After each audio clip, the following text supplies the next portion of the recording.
Kodak's got the instant camera you've been waiting for. Instant color photographs, that's what the handle's for. So carry on. Carry on. Let yourself go. Let yourself go. Grab onto the handle at a low, low price for dry, self-timing color pictures that happen in minutes, right before your eyes. Grab onto the handle and carry on. The Handle, a new Kodak instant camera from less than $40.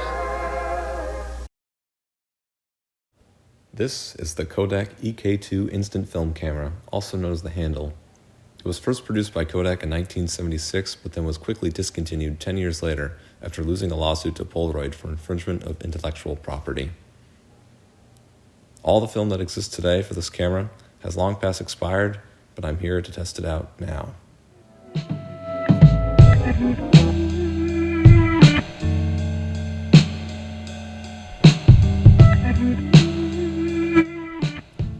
This first pack is a 10-shot cartridge of PR 14410 film, which I purchased off of eBay for a cheap price. The pack has no production date information on it, but that's not a real issue since it's expired anyways.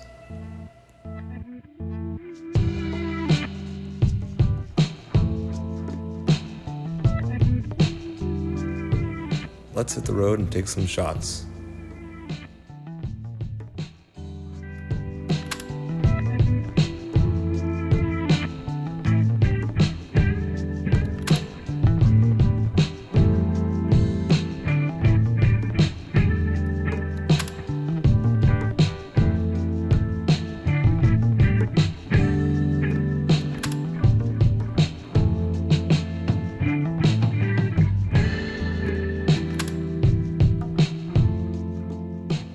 In the first pack, most every image came out a light magenta color, with no indication of a real picture.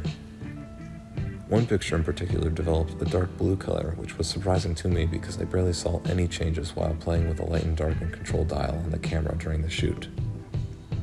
Moving on to the next two packs of film, I'm using what is called HS14410 film, which differs from the previous film I used because of its higher ISO. It's specified on the package that this film was not technically made for this type of camera, but can still be used if used properly, so I'm going to further experiment with it.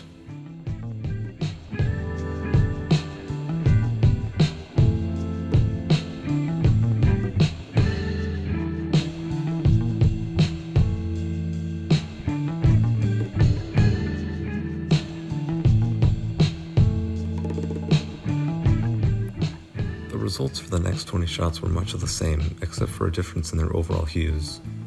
The film would either develop to reveal a burgundy red or a dark black color.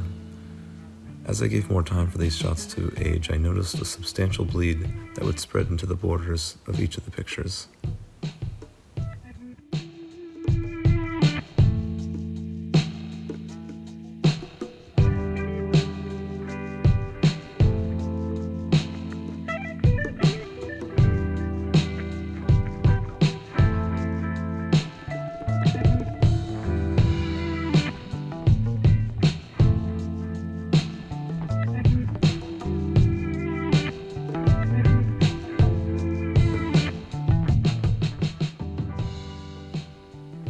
So this concludes my experiment with this camera.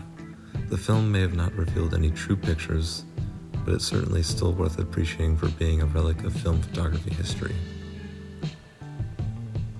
Thanks for tuning into this video.